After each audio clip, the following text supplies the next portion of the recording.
So welcome to Aging for Caring Populations. I hope that y'all are all doing really well today and that you have just come with some questions and just some open-mindedness about how we can approach caregiving. So with that being said, my name is Abby Horton, and I am a registered nurse and faculty at CCN. So I work here at the University of Alabama, and I am a certified nurse and health and life coach. I'm also a Wellbeing ambassador and a wellness class educator. And I've listed my contact information there for you. So if you have any questions or you want to reach out, please feel free. I know sometimes it can be intimidating to ask questions in a group or in an online session. So if you do have a question, you're welcome to ask in the chat or unmute at the end and ask, or you can even just send an email afterward. I do want to share my personal connection to caregiving because I think that it's so important when you're talking to someone that you know that not only do they have kind of that professional and textbook knowledge of the topic, but also that maybe they have a personal connection. So I have stepped in and out of a caregiver role since 2006 when my mom had an unexpected heart attack and open heart surgery. And then again with my husband, who's had multiple cancer episodes and treatments. And then again in 2011, caring for my elderly grandmother as she passed away from COPD. And so I have stepped in and out of a caregiver role since 2006. So I can speak to this, professionally, but also personally. So just know that as we're talking about some of these things that, I'll be sharing in terms of how to really take good care of yourselves, I know from a personal experience how hard that can be, but also how important it is. So today we're going to be talking about caregiving fatigue, age-related health concerns, both for you and for anyone you might be caring for, because as we age, and we're all aging, we have special health concerns and then aging-related stress. And so we're going to talk about how to plan and prepare and care for age-related challenges, some common health concerns that we can have as we age, and then also explore some healthy aging strategies that can be really helpful for you and for the ones you're caring for. And then we'll talk more about the caregiving role and provide some good caregiving support to you. And I'm just going to check the chat. Wondering if it's normal for the person you're caring for to be angry at the caregiver and not at anyone else. Yes, and we will talk about that. That is, to be expected and, in air quotes, normal. I know that doesn't feel normal, but yes, it's really important to recognize that a lot of times that will be the case. And it's the same way when we have young children that we're caring for. It may be a little easier for you to think about it in that way because, when children, are so, well behaved out in public or with their teachers, and you think, why are they not that way with me at home? And it's because you're their safe place and they feel comfortable showing you that anger and showing you that raw emotion and that strong emotion. So we can take it really personally when it's directed at us as the caregiver, but it's really typical for that to be the case because they do feel comfortable being vulnerable with us. So please be encouraged that that is not something that is, out of the unexpected at all. And I have experienced that, so I understand how painful that can be. So we're going to talk about some myths about healthy aging. And as aging, happens, we think these things are supposed to be quote unquote normal. And in nursing and in healthcare, we don't ever really say normal because that's so relative. My normal may be different from your normal. So normal, when I say it, is always in air quotes. But a myth is that when we age, that our health automatically has to decline or we are automatically going to have a disability. And so I want to encourage you that that does not have to be the case. It oftentimes is, but it doesn't have to be the case. And then we have this myth that dementia or memory loss is an inevitable part of aging and that we should expect that our loved ones will have dementia or some sort of memory impairment. And again, that doesn't have to be the case either. And then the last one is that we can't teach an old dog new tricks. We hear that. That's one of those, commonly shared phrases that we say in the U.S. especially, but we really can learn and adapt. there's a term in kind of this, research line on neuroplasticity, and that's really looking at the brain and seeing how much the brain can grow and adapt. And we've had this notion and this belief that when the brain has formed, that there's really no flexibility there, that how we are is how we're always going to be. But we know that through a lot of personal development and a lot of healthcare intervention, we can grow and change, and our brains can adapt.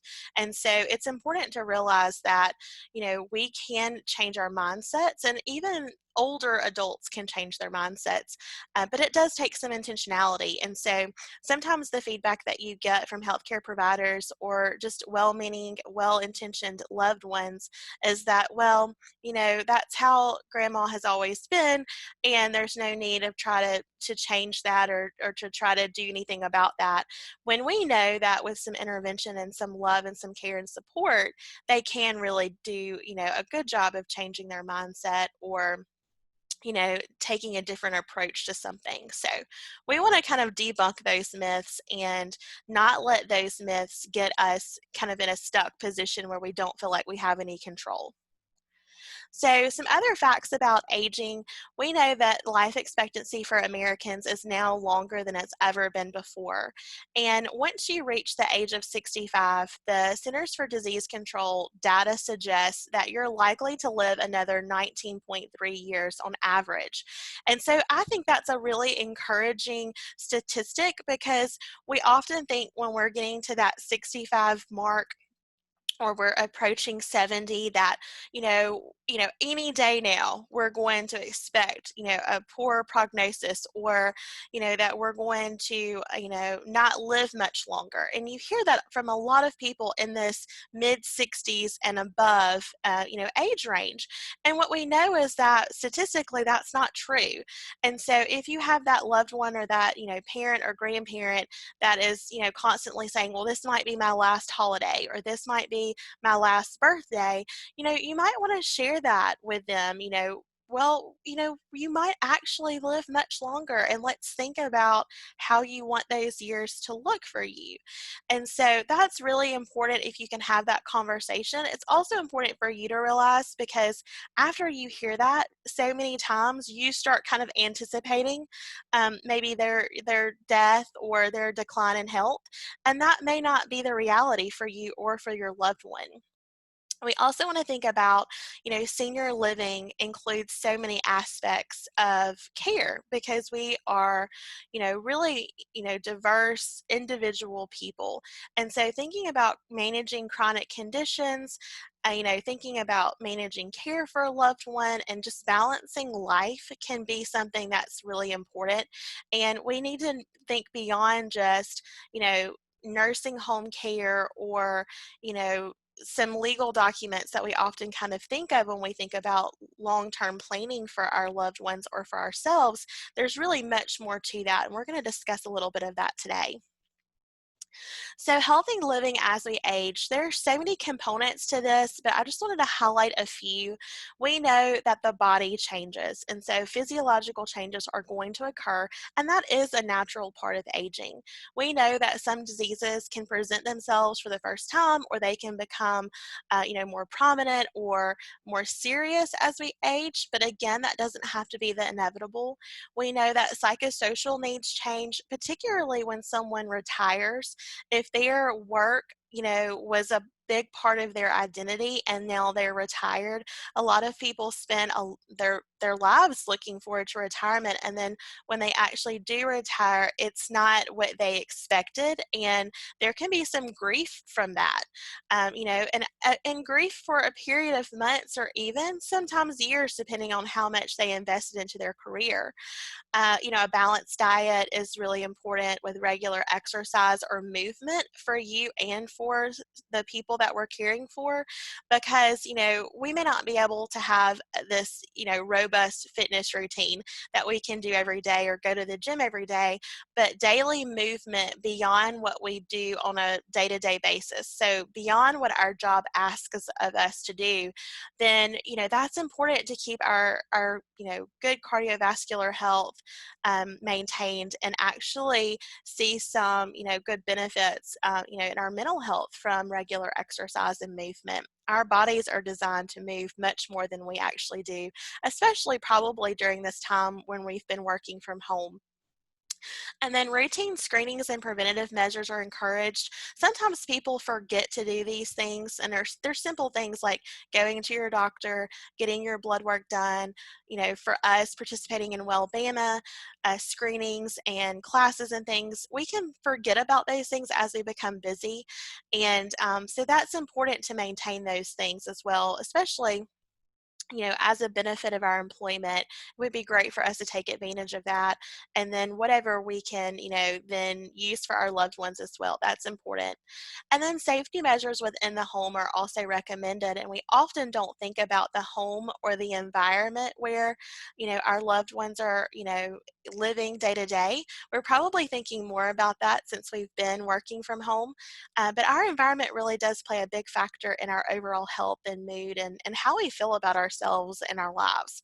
So those are some things to think about, and this is going to be different for all of you. So I would just encourage you to jot down some notes if something's come into mind, or something we talk about here kind of sparks a thought or an idea. Maybe you can come back to that and explore it later. Okay, so how does the body change? Each body system is uniquely impacted by aging. And I'm a nurse, so we could get really scientific with this, and we could really think about it from, this medical standpoint. But the next couple of slides, I'm going to go through pretty quickly because I don't necessarily want you to know all of this information. You don't have to retain this, for an exam like my nursing students do. But I want you to understand that really the body is changing as we age, and there's so much information that we could know about those things, but sometimes we only think about mobility and we only think about the brain, how our memories are working. But when really we are having changes in our skin, our appetite, and all of that. So that's really the purpose of the next few slides. Okay. So when we look at, skin, our skin becomes less flexible. It becomes thinner and more fragile. So you're going to see bruising and wrinkles and skin tags, and your skin might dry out because of hormonal changes. Your bones and your joints and your muscles, they're going to lose density, even if you're doing things to help with that. So we think about having all of those good electrolytes and minerals on board for our bone health, but also, doing weight-bearing exercises to strengthen those joints and those bones. But we can deal with inflammation. We can have, wear and tear due to the lack of flexibility and the loss of collagen. Our mobility then is impacted, and our balance can be impacted because we need, our nervous system and our bones and joints and muscles to work together to have good balance. Our body shape can change, so we can lose muscle. It can be difficult for us to lose weight as we age. Our metabolism and hormones change. Hormones are constantly changing day to day, but there are bigger shifts across years of time. And so that has a huge impact on our regular everyday functioning and just how we feel. And then, again, maintaining our healthy body weight can be really challenging. We tend to pack on pounds, particularly around the midsection. And when we have extra weight in our midsection, that's when we are more at risk for things like, cardiovascular issues, heart issues, diabetes, and those kind of, long-term illnesses that we're trying to prevent. And then again, hormone changes that affect every body system, which can impact your blood sugar, your metabolism, how well you metabolize your cholesterol, how well your thyroid functions. Of course, your sexual function would be impacted, and even how well we absorb our vitamins and our nutrients. So, again, we think about, kind of memory and mobility, with our aging, those are the two things that come to mind, but we have so many other changes going on as well. So With our teeth, we can have difficulty with changes in our oral health, our gums. We can have less saliva, which can make it difficult to break down our food, which can, impact how much we want to eat. That can impact our appetite. Our hair and our nails can kind of get thinner and weaker, again, because of that collagen loss. We can have those short-term memory lapses, or we can have more severe memory issues. Our immunity sometimes can become weaker just because our white blood cell, production is less effective. Our hearing often changes, which we think about hearing and vision as well with aging. Those things can definitely be impacted, and that can be an issue with maintaining what we call activities of daily living, which would impact their independence. And it can be a safety issue if you can't see or hear well.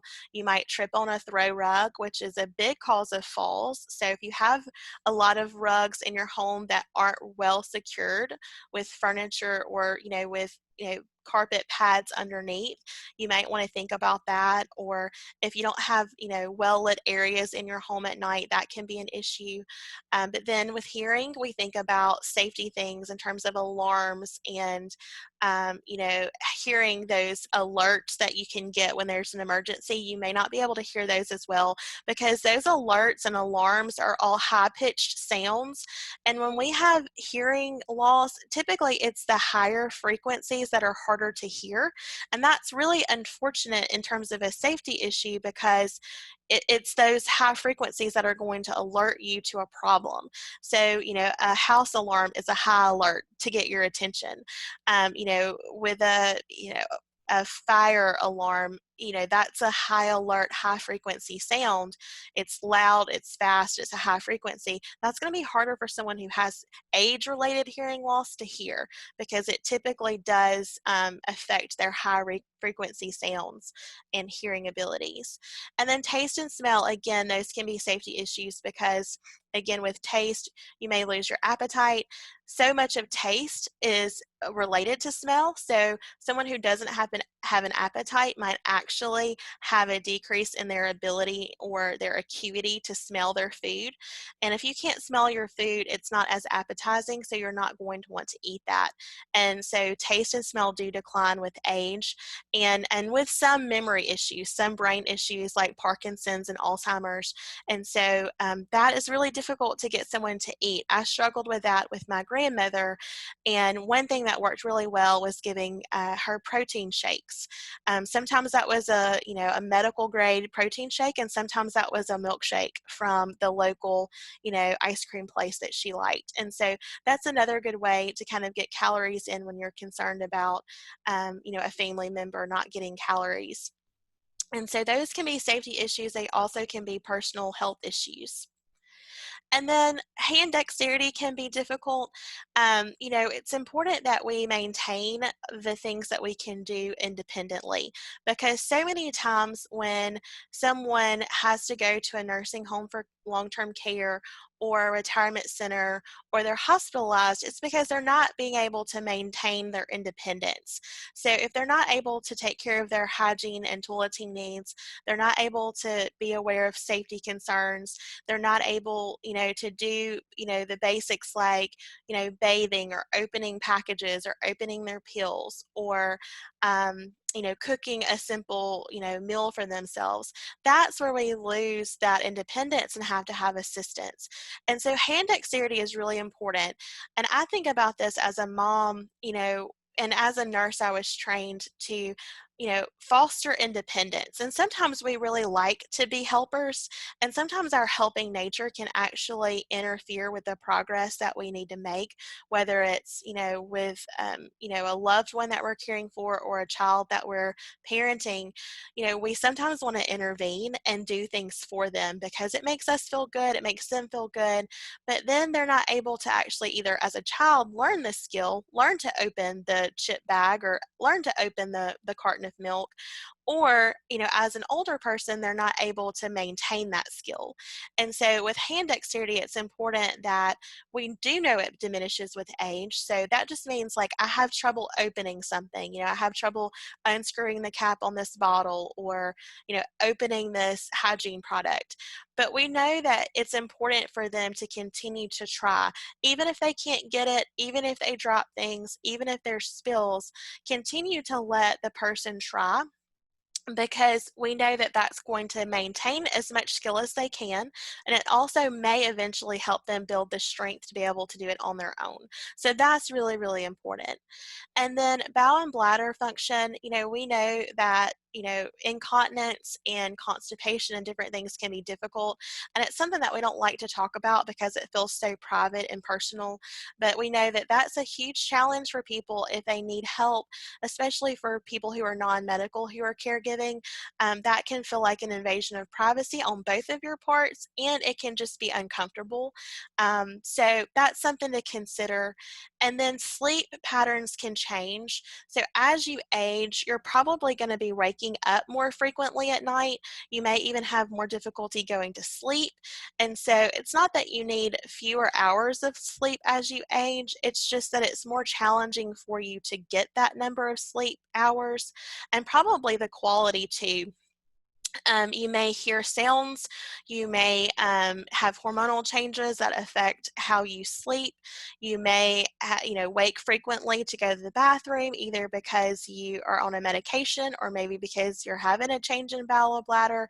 And so all of those things can play a role, and it's important to ask good questions of your family members if you're seeing that that's an issue for them, because they may not be aware. Things change so gradually when it's us that we don't always see where we've lost hand dexterity or our sleep is changing.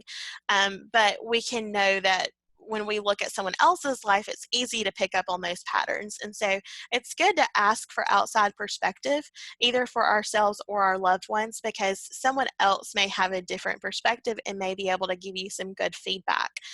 So this is just important. And sleep, if you're not getting good quality sleep, you're going to have an impact in every aspect of your life, health, work, and otherwise. So sleep is important for you, and it's important for the ones you're caring for. Okay, I'm going to take just a minute to look at the questions. I see we have one. Because of the high-pitched alarms, how helpful are support animals? And I Grammy loves milkshakes too, the real ones, yes. So support animals are actually, trained to be able to pick up on those types of changes, both in the environment and with the patient or the person you're caring for. So I think alert animals and therapy animals can be really important and helpful. It just depends on your resources and the willingness of the person to have a support animal, and that sort of thing. So I think it's great depending on what the needs are there, especially great for people who have hearing loss deficits. I have a little boy who has sensory neural hearing loss, and it was, something that occurred at birth. And so that's something that could be really helpful for him when he's independent later on. It's really important for people who have, any type of sensory or autism diagnosis where they may need some extra help picking up on cues in the environment. So that can be really helpful. So yeah, definitely explore that if that's something that sounds interesting to you. And then Teresa asked if we're going to get a copy of the presentation after. Yes, if you'd like it, just send me an email and I'll be happy to send it to you. So some common health concerns. We can think about so many things, and really your health concerns are going to remain pretty much the same throughout your adult life. There are some things that you're going to be more susceptible to than others, depending on your environment, your genetics, and your lifestyle behaviors and things. But these are the big ones that we think about, and we think about them with older age. But again, anyone on this call could be at risk for these things. So we think about cancer and diabetes, dementia, osteoporosis, which is that bone loss, COPD, which is what my grandmother had. It's a lung condition. We often erroneously think that it's from people who have smoked or who have had, heavy tobacco use or nicotine exposure. But there are a lot of people who have environmental related COPD that kind of goes undetected or isn't really brought forth. So I always like to point that out. My grandmother actually had environmental exposure from COPD. Exacerbations and things. She worked around a lot of chemicals. She worked in healthcare as a certified nursing assistant, and then she grew up on a farm in rural Alabama and had a lot of exposure to chemicals and pesticides. And so she never had tobacco use or anything of that nature, but she had a really severe case of COPD as if she had had use every day of her adult life, based on the specialist that we had. So it's important to know that sometimes there's going to be environmental things that we need to assess for, and we might miss some things if we don't ask about the whole health history. So I think that's important. Just something my nursing perspective likes to bring in. Of course, we've got the flu and pneumonia and shingles, and then depression. And again, this can be because of your environment, your situation changing. That situational depression from retiring and not feeling that sense of purpose that you've had. And then, of course, with everything going on with our current pandemic status, there are many other health concerns that we can have, just based on, communicable diseases that, we may not know about right now that may be an issue in the future and an issue for all of us. So what can we do about these common health concerns? I'm going to talk about healthy aging strategies that will address many of these, but moving every day and getting good quality sleep, staying hydrated, having a balanced diet, and then really taking care of your mental health and, making sure that you are addressing your mental health as much as you are your physical well-being. Those are really important things. Keeping your inflammation down and keeping your blood sugar under control are also really important, even if you don't have a diabetes diagnosis. And those are going to be the big risk factors for these big health concerns that we just mentioned. So other concerns can be things that have more of a social, nature to them, like housing and transportation, our financial well-being, end-of-life decisions, which a lot of people in the U.S. don't actually, address those until they're in the moment of having to make decisions. Legal concerns can also be a concern for many families. Things like home health care, hospice, or palliative care. Often we don't think about those things and we don't have a plan in place to be able to implement that if needed. We also, need to think about costs related to, nursing homes or retirement communities or long-term care, care within the home as well. And then respite care for caregivers, that just means, being able to take your loved one, an example of this would be an adult daycare like Caring Days here in Tuscaloosa, to be able to get a break, both for you and for them. We sometimes think about caregivers needing a break from the one they're caring for, but they often need a break from us too. And that may be where some of that anger we talked about earlier comes from, because we can over help sometimes. And, our presence can be aggravating to them if we're constantly in that caregiver role, particularly if we hadn't been in that role before. So if we're caring for, a grandparent, they're usually more receptive to our care. But if we're caring for a parent or a spouse or, a partner, that can be really difficult, because then you're sometimes flipping that relationship role, and that can be really challenging. And, we have to kind of think about, would we feel comfortable with that role reversal if we needed the care? And we probably would struggle too, even though intellectually we can understand that the help is needed.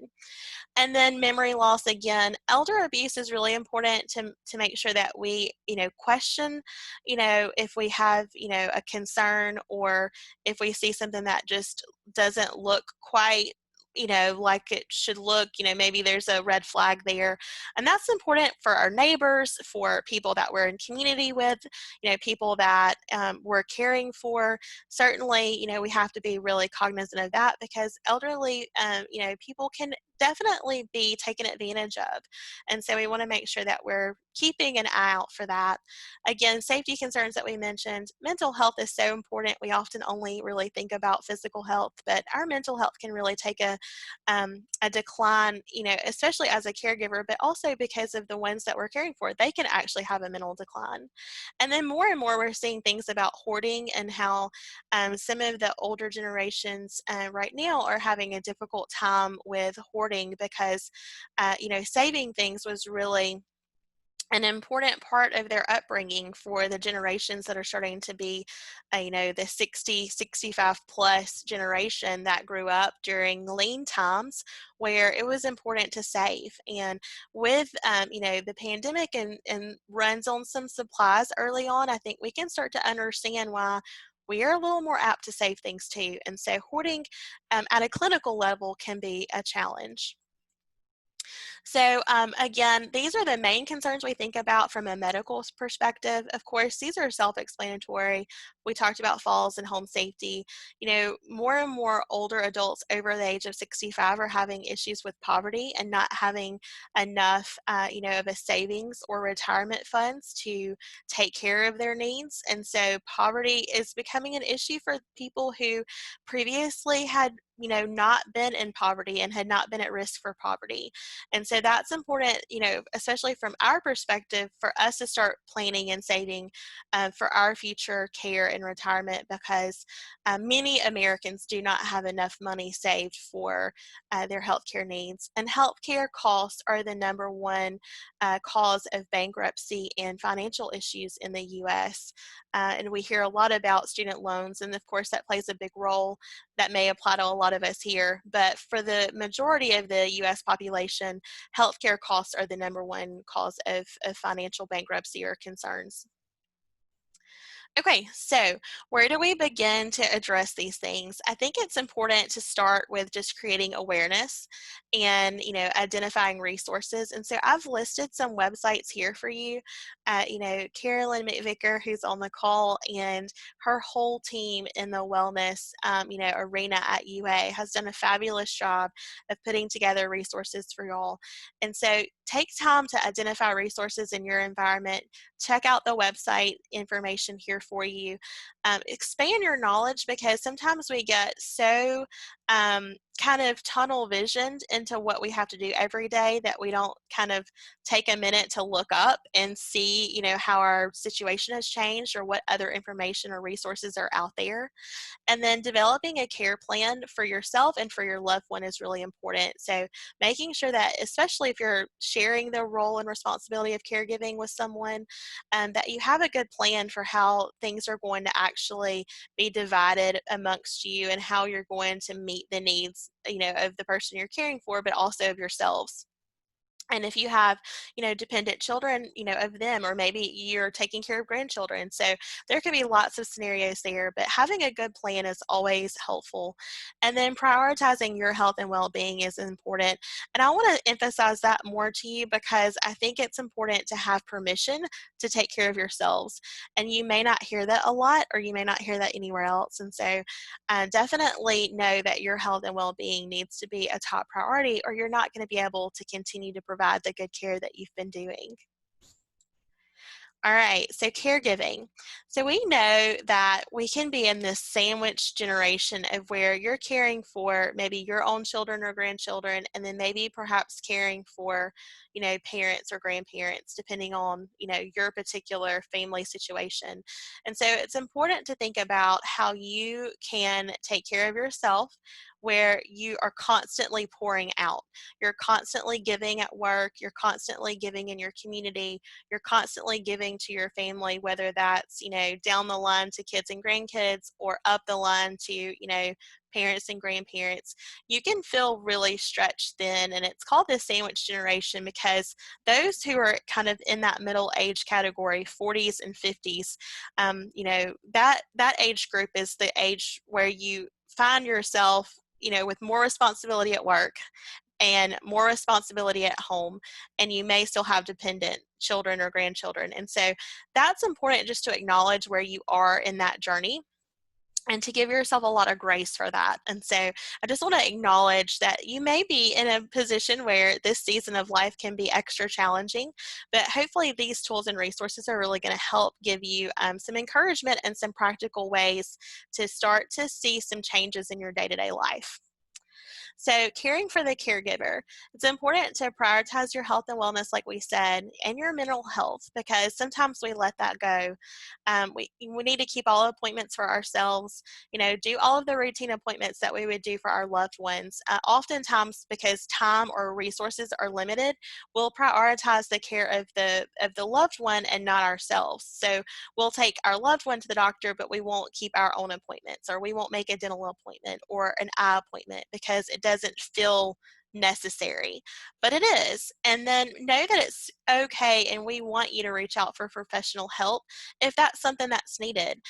Sometimes it's something, like a coping mechanism that you might need. Maybe it's a trauma that's being brought up from something that, happened in your past, but this caregiving role is really bringing that to the forefront. Or it could be something like anticipatory grief, of your, loved one, and the potential loss there. So professional help is always encouraged. Practice good stress management. Hopefully we're going to give you some great tools for that. And then practicing mindfulness and meditation can be really important too. There are lots of resources and apps and different, philosophies on how to practice mindfulness and meditation. For some people it might be, tied to, a spiritual or religious, function. For others it might be yoga. For others it might be morning coffee on your porch before your day starts. But getting some, quiet time, 5, 10, 15 minutes in the morning to really start your day in a way that makes you feel like you're prioritizing your care and your well-being is really important. And then seek that, respite care and that support, a support group, a friend network, neighbors in your neighborhood. That can be really helpful to you and to your family. Set healthy boundaries, and don't feel guilty over those. Healthy boundaries are important because you have to have those in place to be able to give of yourself. And then acknowledge and honor your emotions. So many times we think about, trying to hold it together for other people, and we don't give ourselves, moments to actually feel our emotions. And when we stuff those emotions down and we don't feel them, we don't cry, you know, we don't acknowledge that we're angry, we don't acknowledge that someone else is angry at us, that can be really damaging to our health, our physical health, and our mental health. And then ask for help as soon as you know you need it. That's something that I have learned that I always told my students, but now I tell myself this, I tell everyone I see at this, as soon as you know you need help, ask, because oftentimes we wait until we are so far into a situation that it feels too overwhelming to even ask for help. So as soon as you have the thought that you need help, then go ahead and have a list of people that okay, if I have this issue, I can reach out to them. When I became a caregiver, I wrote down on a piece of paper, if I have a banking issue, this is the specific person at the bank I'm going to call. And that person is going to help me because maybe I don't know a lot about finances.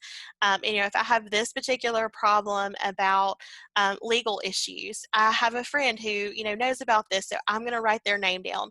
And it seems kind of simple and maybe a little bit silly to do that, but when you're stressed and overwhelmed and you're in a crisis, that is not the time that you want to be looking for business cards or thinking about, who could help you, or scrolling your contacts in your phone. You want to already have kind of a plan in place that if you have a problem, this specific problem is going to be this person that can help me. And I cannot tell you how many times that has really helped me in the last 10 years or so. And it gave me a sense of comfort when I didn't feel like I could control anything else in my life, or anything else that was going on with, the care of my loved one. And so I have a really great friend and mentor who tells me all the time, and she coaches and practices this herself, control what you can control. And a lot of times we can't control the outcome of what's going to happen. A great example of this is with my students. They can't control whether they make an A on the test. That's the outcome. but they can control how much they study, how much they prepare, how much they ask questions, how much they take care of themselves. And so, if we can focus on what we can control and can control what we can control, then we will see a big difference in how we approach our life, and it'll give some hope, and it'll start to cultivate gratitude, which we're going to talk about. So a support group, and this can be local or this can be online, can be so helpful to connecting you with other caregivers and people who understand what you're going through as much as anyone can.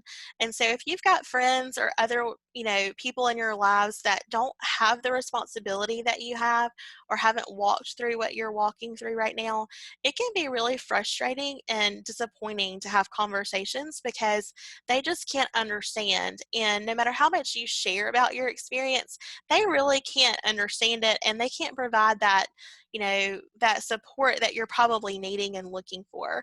So connect with like-minded people, connect with other caregivers.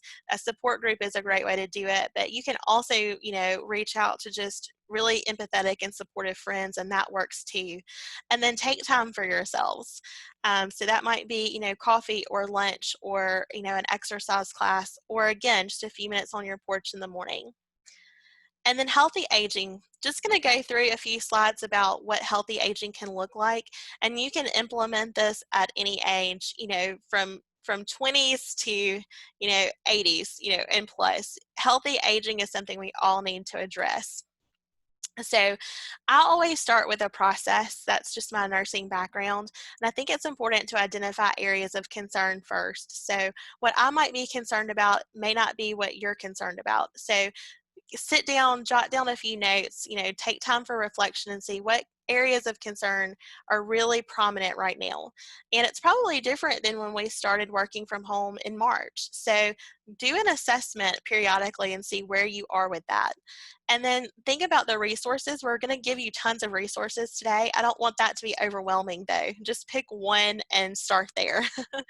But use those resources to start making changes, and then track your progress, because we so often can make a lot of progress, but we don't stop and take time to look in the rearview mirror and see how far we've come. And so we don't actually know, if we're not intentionally tracking the progress and looking back, we don't know that we've made progress because we just get so accustomed to our new normal, quote unquote. And then living longer, healthier lives. I mentioned most of this earlier, but this is just a quick little list. If you, want to jot this down or take a screenshot, we will make this available if you'd like it. But just doing the healthy behaviors that you know to do.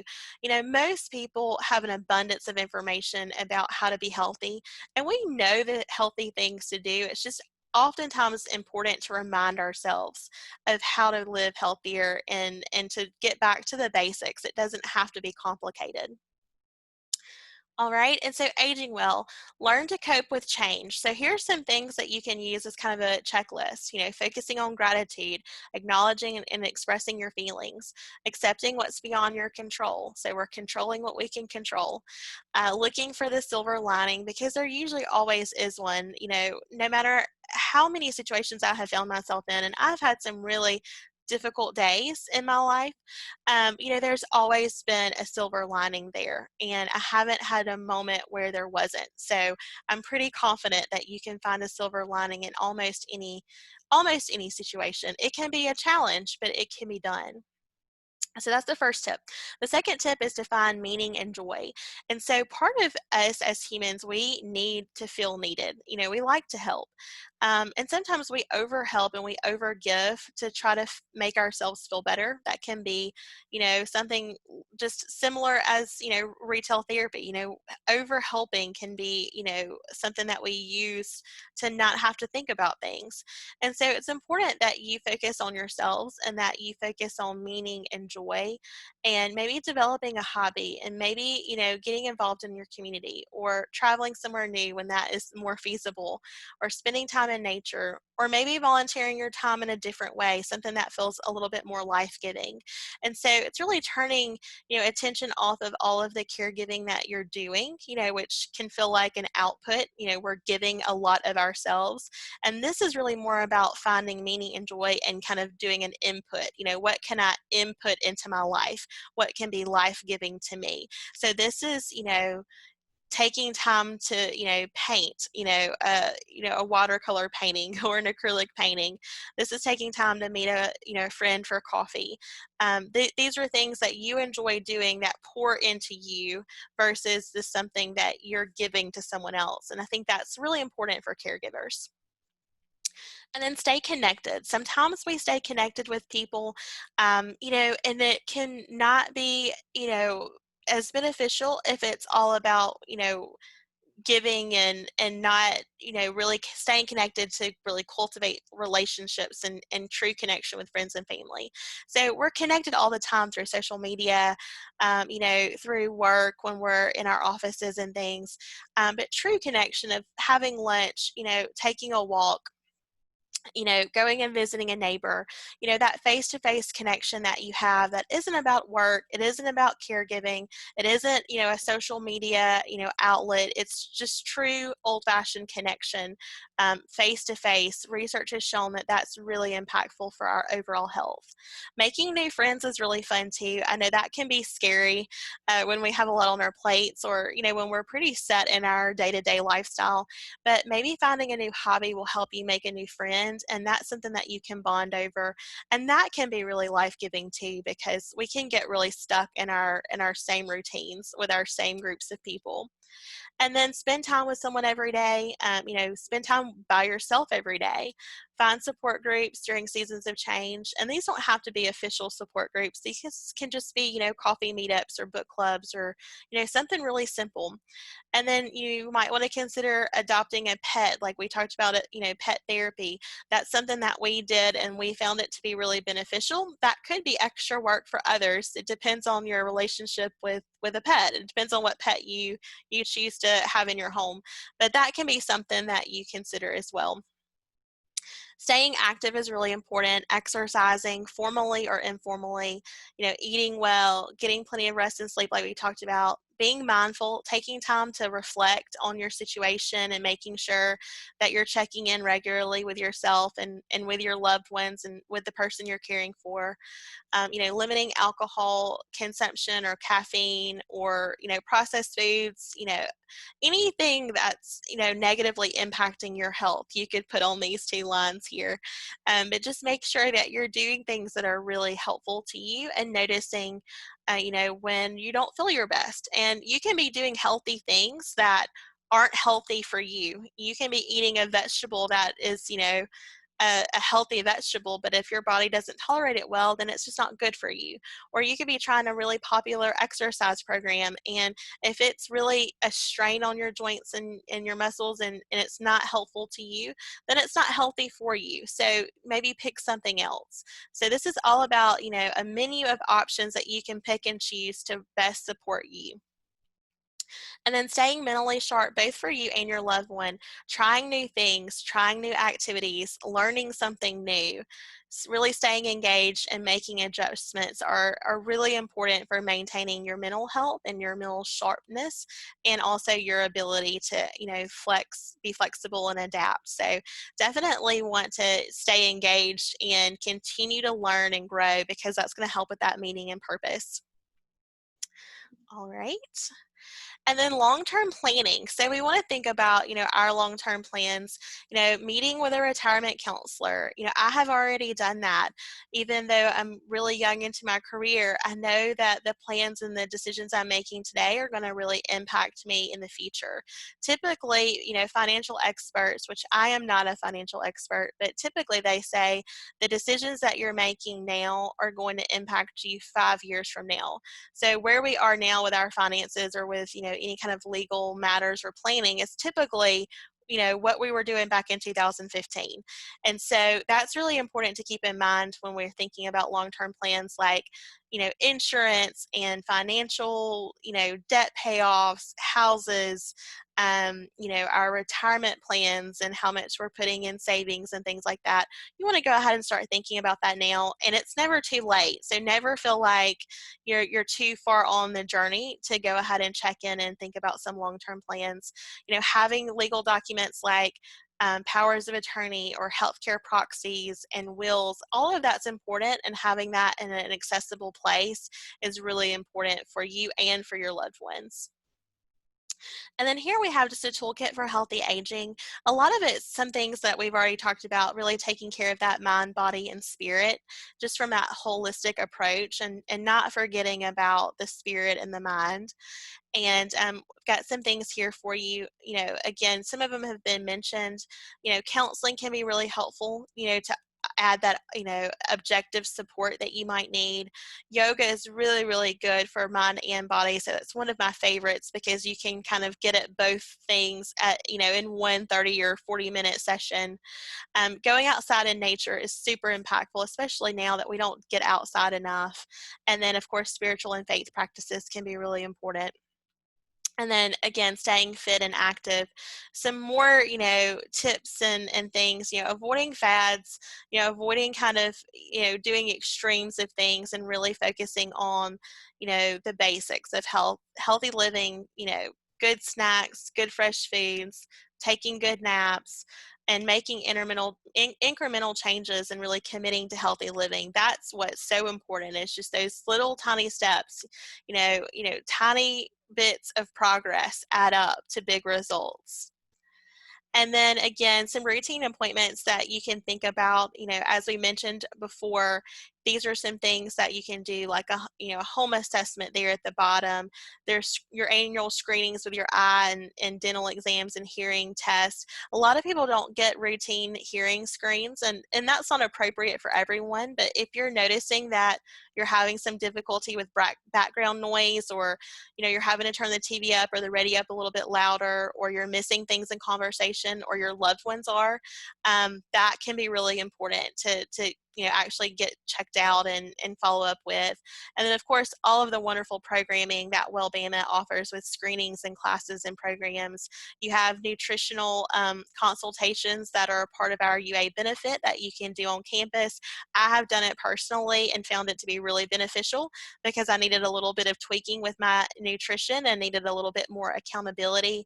And personal training is huge. If you have, health and wellness goals and you're not moving and progressing the way that you would like, having some personal training can be really great, even if you have a huge knowledge base. So I always would recommend and encourage that.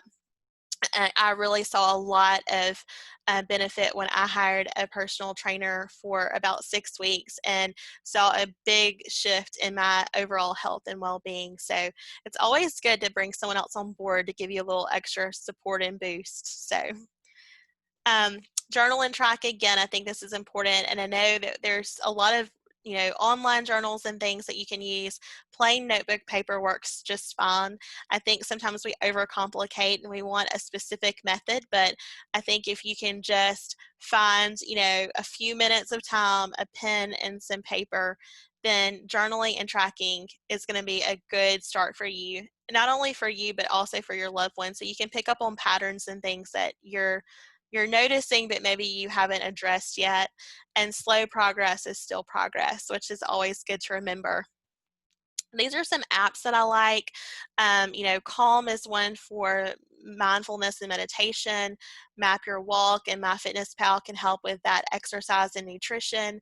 Yoga Nidra is a really good mindfulness meditation and yoga practice. The Think Dirty app is to help you really look at toxins in your environment, which can play a big role in how we feel. So it lets you scan barcodes of products so that you can, decide if that, has too much of a toxin load or what the chemicals look like. And Sift does the same thing, but with food products. So those are really good. Cleaning up your diet and cleaning up your environment is really helpful when you're thinking about overall health and wellness, particularly when you're thinking about inflammation and changes in your neurological system, because that is so impactful on how well our bodies function. And then one of my favorite quotes by C.S. Lewis is, "You're never too old to set another goal or to dream a new dream." And I think that's so important. When we are, waking up every day and we have a new day ahead of us, then that means we still have purpose and we still have meaning and we still have a goal here. And so never ever get into that mindset that, you're too old or that someone else is too old, that, that they can't dream a new dream or achieve a new goal. And sometimes we just need to be reminded of that. And sometimes we need to be reminded so that we can remind others. So I have to do that for myself too.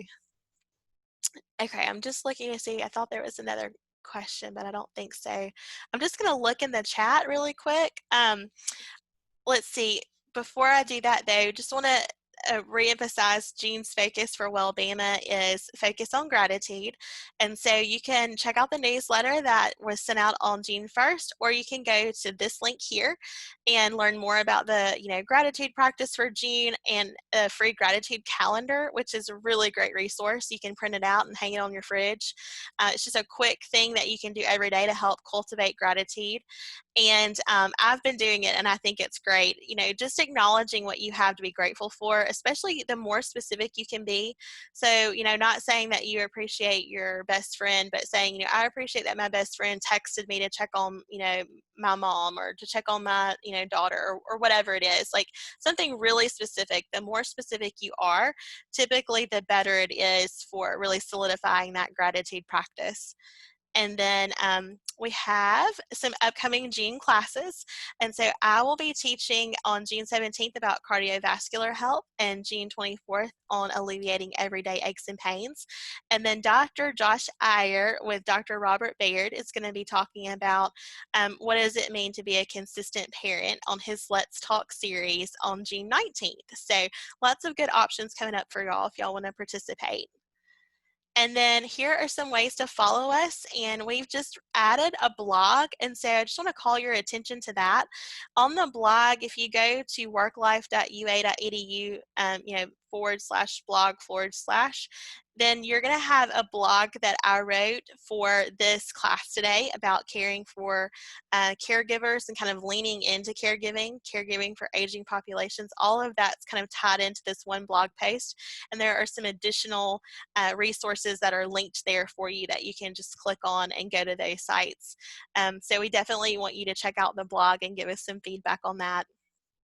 And then last but not least, we just want to make sure that we answer all of your questions and direct you to the wellness page for, additional resources, some COVID-19 coping resources. And if you would like health and life coaching, that is available for free. If you want that, you can reach out to me and we can find a time to get together and to, set up an appointment. So with that being said, I would love to take any questions that y'all have.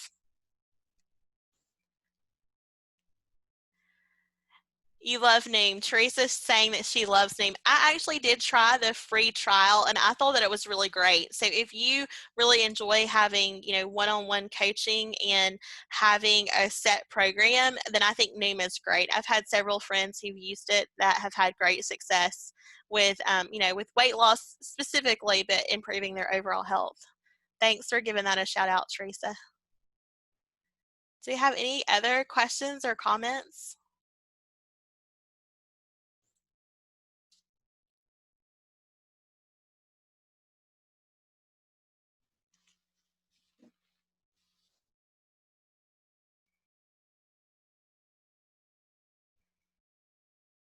Give just a few more minutes.